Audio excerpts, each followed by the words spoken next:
வாழ்க அன்புடன் வளர்க நன்றி உணர்வுடன் மணிவண்ணன் பிரபஞ்ச சக்தி. நம்மளுடைய சேனலில் நம்ம த லா ஆஃப் ஒன்னோட புத்தகத்திலிருந்து சில பகுதிகள், சில முக்கியமான கருத்துக்களை உங்களோட நான் பகிர்ந்துட்டு வரேன்.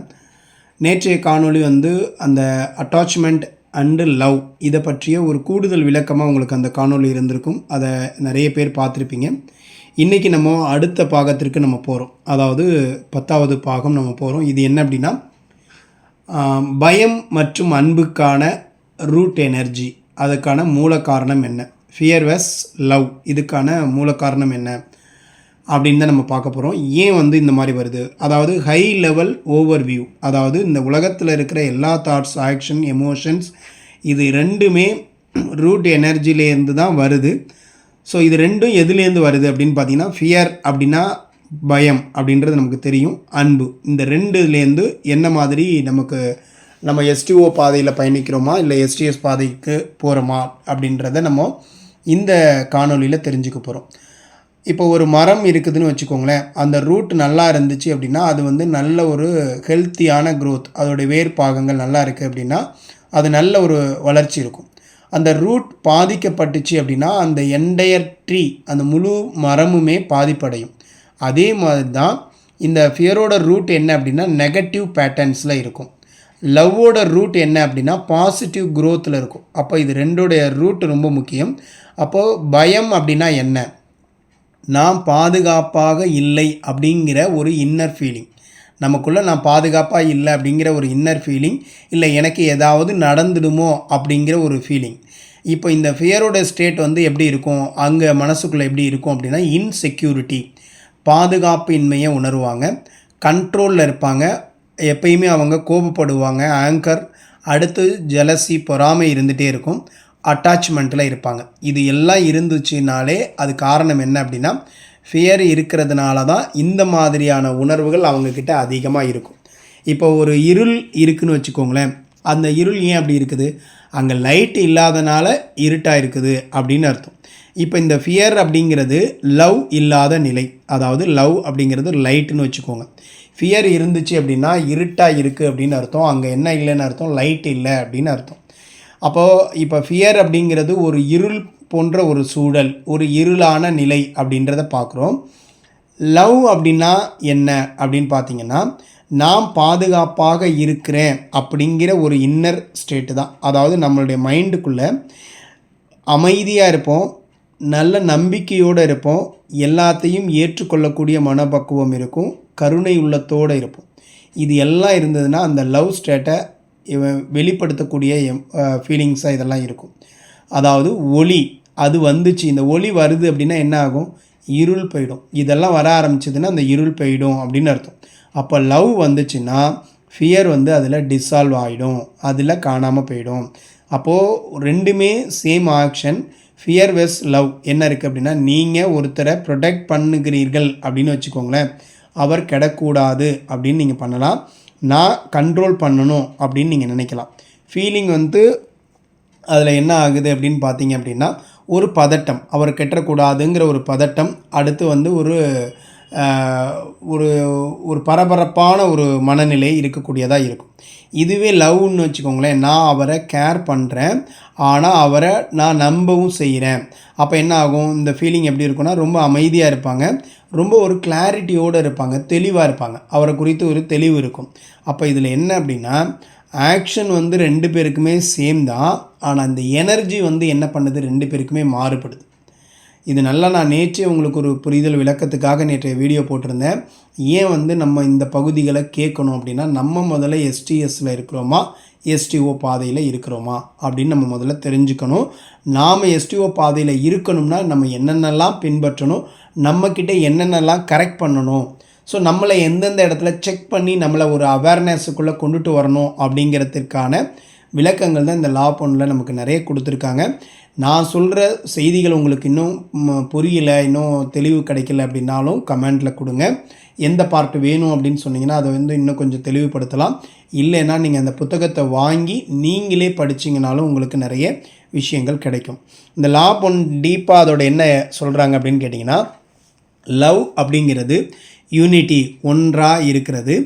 எஸ்டிஎஸ் டெண்டன்சி அப்படின்னா என்ன அப்படின்னா ஃபியர், அது வந்து என்ன பண்ணும், பிரிக்கக்கூடிய நிலையை பண்ணும். அப்போது கடல் இருக்குது அப்படின்னா எல்லா அலைகளும் ஒன்று அப்படின்னு நினைக்கிறது லவ். தனித்தனி அலை அப்படின்னு நினச்சா அது ஃபியர். இது எல்லாம் தனித்தனி அலை அப்படின்னு நம்ம நினச்சிட்டோம்னா அது ஃபியரை வெளிப்படுத்தக்கூடியதாக இருக்கும். இந்த ஃபியர் அப்படிங்கிறது எப்படி வருது அப்படின்னு பார்த்தீங்கன்னா, இது நேரடியாக வராது, அது கொஞ்சம் கொஞ்சமாக மறைமுகமாக அது நம்மளுக்குள்ளே வர ஆரம்பிக்கும். கண்ட்ரோல் மூலியமாக, அட்டாச்மெண்ட்னால, கோபத்தினால, பொறாமையினால். இப்போ நீங்கள் நினைக்கிறது நார்மலாக அல்லது இது என்ன ரூட் அப்படின்னு பார்த்தோன்னா ஃபியர் தான். அப்போ இது எப்படி தெரியும் நான் ஃபியரில் இருக்கிறேனா அப்படின்றத எப்படி நம்ம தெரிஞ்சுக்கிறது? அப்போ நம்ம கேட்கலாம், நான் டென்ஷனாக இருக்கிறேனா, அடுத்து வந்து நான் வந்து அவுட்கம் கண்ட்ரோல் பண்ணணும் அப்படின்னு நான் ஃபீல் பண்ணுறேனா, யாரையாவது கண்ட்ரோல் பண்ணணும் அப்படின்னு நான் ஃபீல் பண்ணுறேனா, அடுத்து ஒஸ்ட் கேஸை அதாவது ஏதாவது அந்த மாதிரி மோசமான சூழலையே நான் நினச்சிட்டே இருக்கிறேனா, இதெல்லாம் எஸ்ன்னு எனக்கு பதில் வந்துச்சுன்னா எனக்குள்ளே பயம் இருக்குது அப்படின்னு அர்த்தம். அப்போ லவ்வுக்கு எப்படி இவங்க போகலாம் அப்படின்னு பார்த்தீங்கன்னா, ஒரு அவேர்னஸை ஏற்படுத்திக்கணும். அதுக்கடுத்து நல்லா உட்காந்து அமைதியாக டெய்லி மார்னிங் காலையில் ஒரு நல்ல ப்ரீத் எடுத்துக்கணும். ஸோ அமைதியை ஏற்படுத்திக்கணும். நல்ல ஒரு நம்பிக்கைக்கான பயிற்சியை செஞ்சுட்டே இருக்கணும். இது மாதிரி செஞ்சுட்டே இருந்தால் அவங்க என்ன ஆகும் அப்படின்னு கேட்டிங்கன்னா, இந்த ஃபேர் அப்படின்றது அவங்கக்கிட்டேருந்து கொஞ்சம் கொஞ்சமாக ஃபியர்னஸ் வெளியாகும்.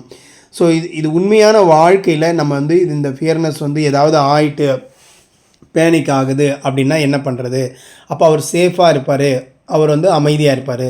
இங்கே வந்து அந்த சுச்சுவேஷன் ஒன்றா இருக்கும், ஆனால் வந்து மைண்ட் வந்து என்ன பண்ணும் அப்படின்னு கேட்டிங்கன்னா டிஃப்ரெண்ட்டான எனர்ஜியை வெளிப்படுத்தக்கூடியதாக இருக்கும். சரிங்களா? அப்போது ஃபியர் அப்படிங்கிறது கண்ட்ரோல் ப்ளஸ் இன்செக்யூரிட்டியை சொல்லக்கூடியதாக இருக்கும். லவ் அப்படிங்கிறது ட்ரஸ்ட் மற்றும் அமைதியை சொல்லக்கூடியதாக இருக்கும். சரிங்களா? இதுதான் முக்கியம். ஃபியர்லேருந்து நம்ம எல்லா டிசிஷனும், நம்ம வாழ்க்கையில் எடுக்கிற எல்லா முடிவுகளும் ஃபியர்லேருந்து வருதா, பயத்திலேருந்து வருதா, அன்புலேருந்து வருதா அப்படிங்கிறதான் நம்ம இங்கே இருக்கக்கூடிய ஒரு முக்கியமான பார்ட்டு. இதுதான் ஸ்பிரிச்சுவலோடைய ஃபில்ட்ரே. சரிங்களா? என்ன பாயிண்ட் அப்படிங்கிறது. ஸோ இது வந்து இன்னும் கொஞ்சம் நம்ம விளக்கமாக நம்ம இன்னும் கொஞ்சம் பார்க்கணும் அப்படின்னா இது குறித்து, அதாவது இன்னும் வந்து நம்ம என்ன தெரிஞ்சுக்கலாம், இன்னும் கொஞ்சம் விளக்கம் எப்படி தெரிஞ்சுக்கலாம், ஏன் அப்படின்னு கேட்டிங்கன்னா இன்னும் ஒரு புரிதலை ஏற்படுத்தும். அதாவது ரூட் அப்படிங்கிறது என்ன, இந்த சிஸ்டம் மூல அமைப்பு அப்படின்னா என்னென்னா நம்மளுடைய தாட்டு, அதுக்கடுத்து நம்மளுடைய எமோஷன், அப்புறமா டிசிஷன். நம்ம எப்பயுமே நம்மளுடைய எண்ணங்கள் உருவாகும், அந்த எண்ணங்கள் எமோஷன்ஸ் வரும். ஸோ அதுக்கடுத்ததான் என்ன பண்ணுவோம்னா டிசிஷன் எடுப்போம். அப்போ எல்லாம் 2 சோர்ஸ்லேருந்து தான் வருது. ஒன்று ஃபியருங்கிற ஒரு சிஸ்டம், இல்லைன்னா லவ் அப்படிங்கிற ஒரு சிஸ்டம். இப்போ ஒரு ஆப்ரேட்டிங் சிஸ்டம் இருக்குது, ஓஎஸ் இருக்குது அப்படின்னு வச்சுக்கோங்களேன். விண்டோஸ் மேக் போல் அது என்ன பண்ணுவோம், ஒன்று ஃபியர் ஓஎஸ்ன்னு ஒன்று இருக்குது, லவ் ஓஎஸ்ன்னு ஒன்று இருக்குது. நீங்கள் எந்த ஓஎஸ்னால் உங்களுக்கு ஆப்ரேட்டிங் சிஸ்டம் நம்ம கம்ப்யூட்டரில் தெரியும் இல்லையா, அதுதான். நீங்கள் எந்த ஓஎஸில் ரன் ஆகுறீங்களோ அதை பொறுத்து தான் உங்களுடைய வாழ்க்கையோட அவுட்புட் இருக்கும். ஸோ அதுதான் உங்களுக்கான ரிசல்ட்டாக மாறிட்டுருக்கும். அப்போ இந்த ஃபியர் அப்படிங்கிறது எப்படி வேலை செய்யுது, அதோடைய மெக்கானிசம் டீப்பாக எப்படி இருக்கும் அப்படின்னு பார்த்தீங்கன்னா, நாம் பாதுகாப்பாக இல்லை அப்படிங்கிற ஒரு உணர்வு நம்மளுக்குள்ளே இருந்துகிட்டே இருக்கும். அதனால் இந்த மைண்ட் என்ன பண்ணணும்னா ஃப்யூச்சர் இமேஜின் பண்ணிகிட்டே பண்ணணும். ஸோ அதுக்கு என்ன பண்ணணும், ஃப்யூச்சர் ஒஸ்ட் கேஸ் செனோரியோ, அதாவது என்னென்னா மோசமான சூழலை அது உருவாக்கிக்கிட்டே இருக்கும், கண்ட்ரோல் செய்ய முயற்சி பண்ணிக்கிட்டே இருக்கும். அதனால நமக்கு ஒரு பயம். இப்போ ஒரு செக்யூரிட்டி கார்டு இருக்காருன்னா சிறிய சவுண்டு வந்தால் கூட அவர் என்ன பண்ணுவார்னா ஏதோ ஆபத்து வந்துருச்சுன்னு அதுக்கு ரியாக்ட் பண்ணுவார். ஸோ ஃபியர் மைண்டு இதுதான், ஓவராக ப்ரொடெக்ட் பண்ணுறது, இல்லைன்னா அவங்க வந்து ஓவராக ரியாக்ட் பண்ணுறது. ஸோ ப்ரொடெக்ட்டுங்கிற பேரில் ரொம்ப அதிகமாக அதை ப்ரொடெக்ட் பண்ணுவாங்க. அப்படி இல்லைன்னா அவங்க என்ன பண்ணுவாங்க அப்படின்னு கேட்டிங்கன்னா ஓவராக அதுக்கு ரியாக்ட் பண்ணிவிடுவாங்க. லவ் வந்து எப்படி வேலை செய்யுது அப்படின்னு பார்த்தோம்னா, நான் சேஃபாக இருக்கேன், அதனால் ப்ரெசண்ட் மூமெண்ட்டு எப்படி இருக்குன்னா ரொம்ப கிளாரிட்டியாக இருப்பாங்க, அதே நேரத்தில் நம்பிக்கையோடு இருப்பாங்க. இது எப்படி சொல்லலாம், ஒரு நல்ல லீடர் என்ன பண்ணுவார்னா பேனிக் ஆக மாட்டார், எதுக்கும் பயப்பட மாட்டார், அவர் ரொம்ப அமைதியாக இருப்பார். என்ன நடந்துகிட்டே இருந்தாலும் பாட்டுக்கு அவர் அமைதியாக இருந்துகிட்டே இருப்பார். அப்போ டிசிஷன் லெவல் வரும்போது என்ன ஆகும் அப்படின்னா, நீங்கள் ஒரு டிசிஷன் எடுக்கிறீங்க அப்படின்னா நான் ஃபெயில் ஆகக்கூடாது அப்படின்னு எடுத்தால் அது ஃபியர் டிசிஷன். மோட்டிவேஷன், அதுக்கு வந்து மோட்டிவேஷன், அடுத்து அவாய்டன்ஸ், அதுக்கடுத்து இன்செக்யூரிட்டி. இந்த காரணங்களால் தான் நான் நினைக்கிறேன் அப்படின்றது ஃபியர் டிசிஷனாக இருக்கும். இதுவே லவ் சார்ந்த டிசிஷனாக இருந்துச்சுன்னா நான் க்ரோ ஆகணும், நான் வளரணும், ஸோ மோட்டிவேஷன் கிடைக்கும், அடுத்து என்ன பண்ணும் எக்ஸ்பென்ஷன் ஆகும், ஸோ க்யூரியாசிட்டி வரும். இன்னும் கொஞ்சம் ஆர்வமாக அதிகமான விஷயங்களை பண்ண ஆரம்பிப்பாங்க. இப்போ இங்கே ஃபியர் அப்படிங்கிறது பெயினை அவாய்ட் பண்ணுறதுக்காக பண்ணக்கூடியது. அதே நேரத்தில் லவ் அப்படிங்கிறது க்ரோத்தை உருவாக்குறதுக்காக பண்ணக்கூடியதாக இருக்கும். அப்போ இதில் ரொம்ப முக்கியமான ஆழமாக நம்ம பார்க்க வேண்டிய விஷயம் என்னென்னா, ஃபியர் அப்படிங்கிறது ஃப்யூச்சரில் வாழும், லவ் அப்படிங்கிறது ப்ரெசண்டில் வாழும். ப்ரெசண்டில் ஒருத்தர் வாழ்ந்துட்டுருக்கிறாருன்னா அவர் லவ் வச்சுருக்காருன்னு அர்த்தம். ஃப்யூச்சர்லேயே ஒருத்தர் வாழ்ந்துட்டுருக்காருன்னா அவர் ஃபியர்னஸ் வச்சுருக்காருன்னு அர்த்தம். ஃபியர் அப்படிங்கிறது மூவி ட்ரெய்லர் மாதிரி, லவ் அப்படிங்கிறது ரியல் மூவி மாதிரி. அதை நம்ம இன்னும் கொஞ்சம் புரிஞ்சுக்கணும் அப்படின்னா இதுதான் புரிஞ்சுக்கணும். அப்போ ஃபியருங்கிறது என்ன ஆகும், லவ்ங்கிறது இப்போ என்ன இருக்குது. ஃபியர் என்ன கேள்வி கேட்கும், என்ன ஆகும், அடுத்து என்ன நடக்க போகுது அப்படின்னு கேட்கும். லவ் இப்போ என்ன இருக்குது, இதை எப்படி நாம் பயன்படுத்தலாம் அப்படின்னு சொல்லக்கூடியதாக இருக்கும். அப்போது இந்த ஃபியருடைய இது எப்படி இருக்கும் அப்படின்னு கேட்டிங்கன்னா, டைரெக்டாக அது வராது. ஆனால் அது மாஸ்க் போட்டுக்கிட்டு நம்மள்ட்ட ஒரு என்ன மாதிரியெல்லாம் அது வரும் அப்படின்னு கேட்டிங்கன்னா, ரொம்ப திங்கிங், ஓவரான திங்கிங் பண்ணுறது, கண்ட்ரோல் பண்ணுறது, அட்டாச்மெண்ட் பண்ணுறது, பொறாமை உணர்வோடு வர்றது, இந்த மாதிரியான நிலைகளில் அது நம்மக்கிட்ட வந்து சேரும். அப்போ நான் பர்ஃபெக்ட் ஆகணும் அப்படின்னு நினைப்பாங்க. அப்போ உண்மையாக என்னென்னா இது ஃபியரோட ஃபெயிலியர்.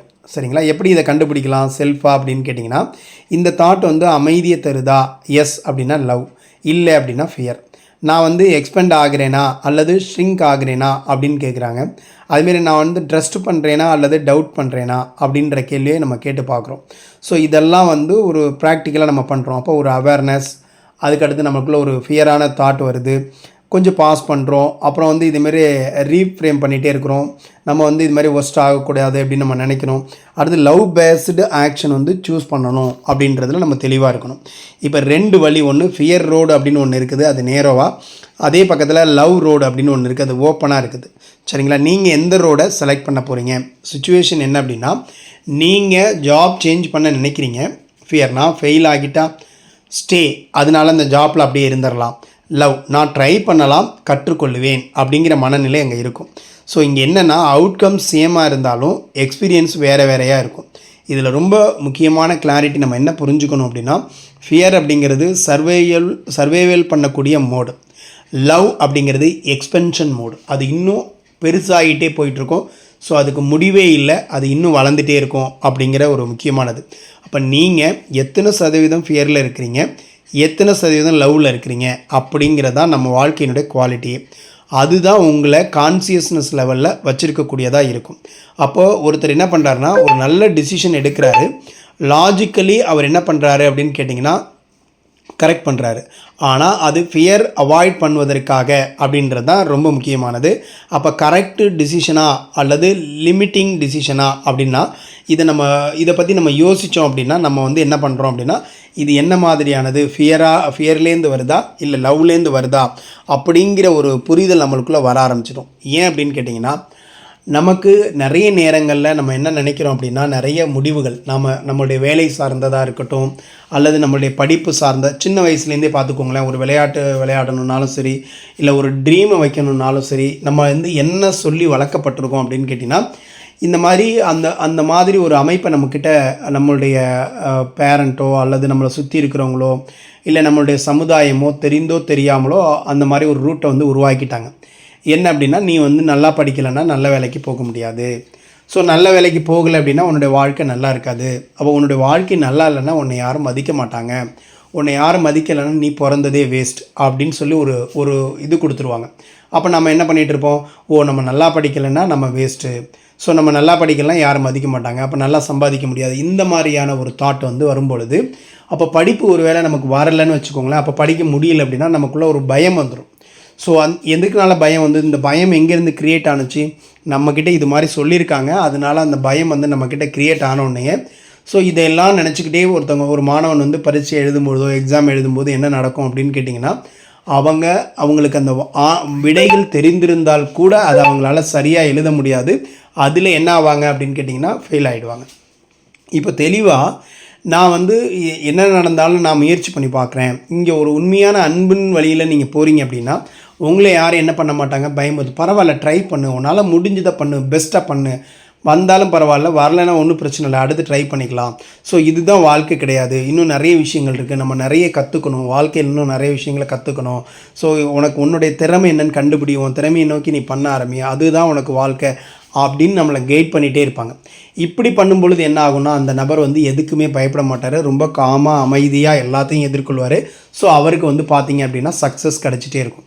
அப்போது நீங்கள் உங்களுக்கான வேலைக்கான தேர்வையோ அல்லது உங்களுடைய ப்ரொஃபஷ்னல் அல்லது உங்களுடைய ஆம்பிஷனுக்கான தேர்வோ அல்லது ஏதோ ஒன்றை நீங்கள் அட்டென்ட் பண்ணும்போது, அதாவது அதை வந்து நீங்கள் அதில் வந்து நீங்கள் கலந்துக்கும் பொழுது உங்களுடைய மனநிலை ஃபியர்னஸில் இருக்குதா, லவ்வில் இருக்கா?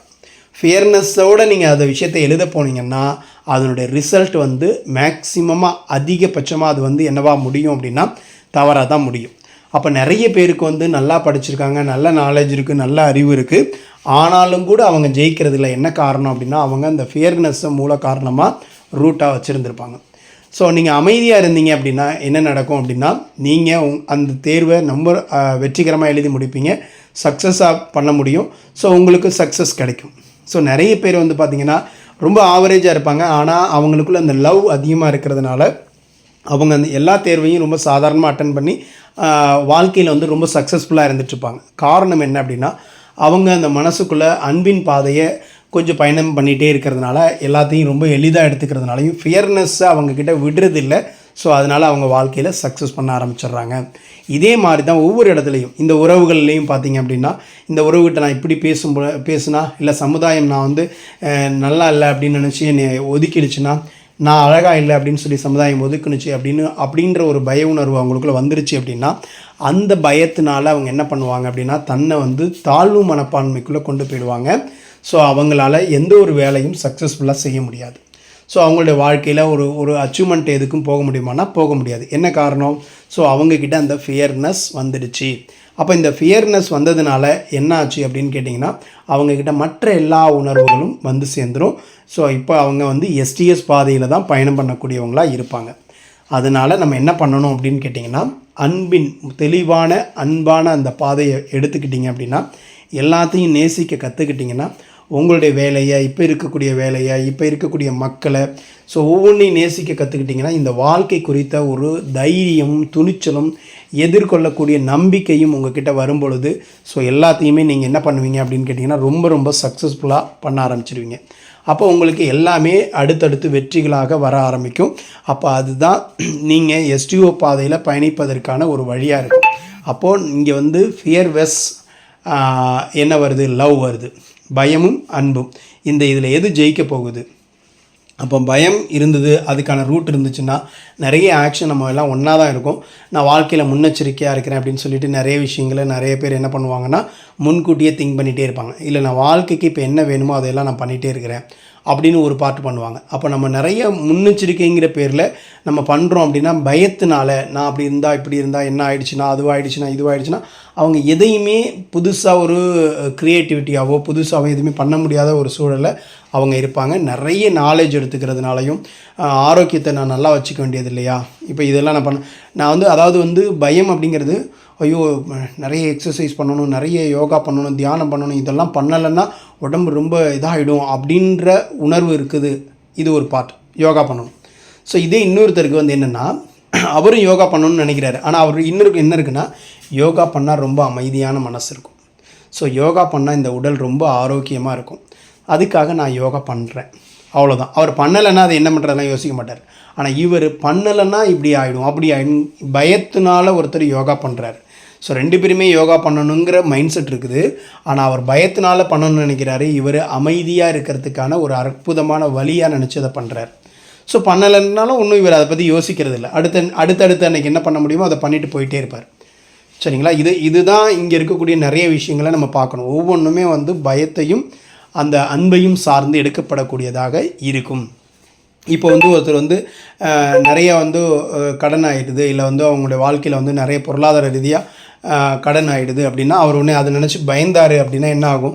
ஸோ இன்னும் அதிகமாகும். அப்போ இன்னும் அதிகமானுச்சுன்னா என்ன ஆகும்? அப்போ அவர் நினச்ச மாதிரியே நடக்க ஆரம்பிச்சிடும். அப்போது அது ரொம்ப ரொம்ப நெகட்டிவான வேயாக போக ஆரம்பிச்சிடும். இதே பாசிட்டிவான பீப்புளாக இருந்து என்ன பண்ணுவார், ஓகே நான் இப்போ அடுத்தடுத்து என்னென்ன பண்ணணும், என்ன பண்ணால் நம்ம வந்து இந்த விஷயங்களெல்லாம் நம்ம ஓவர் கம் பண்ணலாம் அப்படின்னு ரொம்ப அமைதியாக பீஸ்ஃபுல்லாக அந்த விஷயத்தை செய்ய ஆரம்பிப்பார். ரொம்ப காமாக இருப்பார். ஸோ அவருக்கு தெளிவான மனநிலையில் இருக்கிறதுனால இந்த லவ் அப்படிங்கிறது ஒரு தெளிவான தண்ணீர் மாதிரி. அதில் போய் நின்று பார்த்தீங்கன்னா உங்களுக்கு என்ன பண்ணணும், நீங்கள் எப்படி இருக்கிறீங்கன்னு தெளிவாக காமிக்கும். அதுவே இந்த ஃபியர்னஸ்ங்கிறது தண்ணியில் கொண்டு போய் கல்லை போட்டுக்கிட்டே இருக்கிற மாதிரி. அப்படி போட்டாங்க உங்களுடைய முகமோ எதுவுமே தெரியுமானா தெரியாது. அப்போ வாழ்க்கையில் ஏதாவது கண்டுபிடிக்க முடியுமா, கண்டுபிடிக்க முடியாது. அப்போது இதுக்கு தான் நீங்கள் இந்த மாதிரியான விஷயங்களை நீங்கள் அன்பின் பாதையில் பயணிக்க ஆரம்பிச்சிங்க அப்படின்னா உங்களோட வாழ்க்கையில் நிறைய விஷயங்களை சக்ஸஸ் பெற முடியும். உறவுகளை கையாளுறதுலேயும் நமக்கு பயம் வருது, பொருளாதாரத்தை கையாளுறதுலேயும் ஆரோக்கியத்தை கையாளுவதுலேயும் நமக்கு பயம் வருது. எந்த பயிற்சி பண்ணால் நல்லது, இப்போ நிறைய பேர் சொல்லுவாங்க இந்த பயிற்சி பண்ணுங்கள் இதான் நல்லது, இதில் எனக்கு நிறைய சக்ஸஸ். உடனே இவங்க அதை உடனே பயந்துட்டு எதுக்காக இந்த பயிற்சியெல்லாம் பண்ணுறாங்க, நிறைய பேர் ஏன் பயிற்சி பண்ணுறாங்க, மனம் அமைதியாக இருக்கணும், இல்லை ஆரோக்கியமான, இது ரெண்டும் கெட்டு போயிடுது, எனக்கு பயமாக இருக்கேன், வாழ்க்கை நினச்சா பயமாக இருக்கேன், பிள்ளைங்களுடைய வாழ்க்கையை நினச்சா பயமாக இருக்குது, என்ன காரணம் அப்படின்னா இதெல்லாம் அது பயத்தினால இந்த விஷயத்தெல்லாம் பண்ணினீங்க. கடவுள் கும்பிட்றது கூட, ஈவன் இறைவனை கும்பிட்றது கூட ஒருத்தர் பயத்தினால கும்பிட்றாரு அப்படின்னா அவருக்கு எந்த விதமான இதுவும் கிடைக்காது. நீங்கள் ஏன் கடவுளை கும்பிட்றீங்க, 2 பேர் கடவுளை கும்பிட்றாங்க, ஒருத்தர் கடவுளுக்கு போய் கும்பிட்றாரு, கடவுளே என்னை வந்து காப்பாற்று, என்னை அதில் மாட்டி விட்றாது இதில் மாட்டி விட்றாத அப்படின்னு சொல்கிறார். இன்னொருத்தர் கடவுளை கும்பிட்றாரு, கடவுளே எனக்கு வந்து ரொம்ப நல்லா வச்சுருக்கிறதுக்கு நன்றி, நான் ரொம்ப சந்தோஷமாக இருக்கிறேன், என்னை மகிழ்ச்சியாக வச்சுருக்கிறதுக்கு நன்றின்னு சொல்லுவார். அப்போது 2 பேரும் வேண்ட விஷயம் ஒன்று தான். ஆனால் இன்னர் அவங்களுக்குள்ளே இருந்த விஷயம் என்ன அப்படின்னா ஒருத்தர் பயத்தினால பண்ணிகிட்டு இருக்கிறாரு. அப்போ அது கிடைக்கலன்னா கடவுளே இல்லைன்னு சொல்லிடுவார் அவர். இன்னொருத்தர் அவருக்கு தெரியுது கடவுள் தான் இந்த வாழ்க்கையை கொடுத்துருக்கிறாரு அப்படின்ற அந்த அமைதியோட அன்போடு கும்பிட்றாரு, கடவுள் கொடுத்துட்டு தான் இருக்கிறாருங்கிறத அவர் உணர்றாரு. அதனால் ப்ரெசண்டில் எதுவும் வரலைன்னாலும் அதை பற்றி அவர் யோசிக்கவே மாட்டார். ஸோ இப்படி தான் நிறைய விஷயங்கள் நடந்துகிட்ருக்குது. ஸோ நம்மளோட வாழ்க்கையில் இன்னும் நிறைய விஷயங்களை நம்ம கற்றுக்கவும் தயாராக இருப்போம். இன்றைக்கி இந்த காணொலியை கேட்டுட்டு உங்களுடைய பதிவுகளை பதிவு செய்யுங்க. ஸோ நீங்கள் சப்ஸ்கிரைப் பண்ணுங்கள், ஷேர் பண்ணுங்கள், முழுமையாக இதை பாருங்கள். ஸோ முழுமையாக பார்த்ததற்கு நன்றி. ஸோ நாளைக்கு காணொலியில் உங்களை சந்திப்போம். அதுவரை உங்களிடமிருந்து விடைபெறுவது மணிவண்ணன். நன்றி.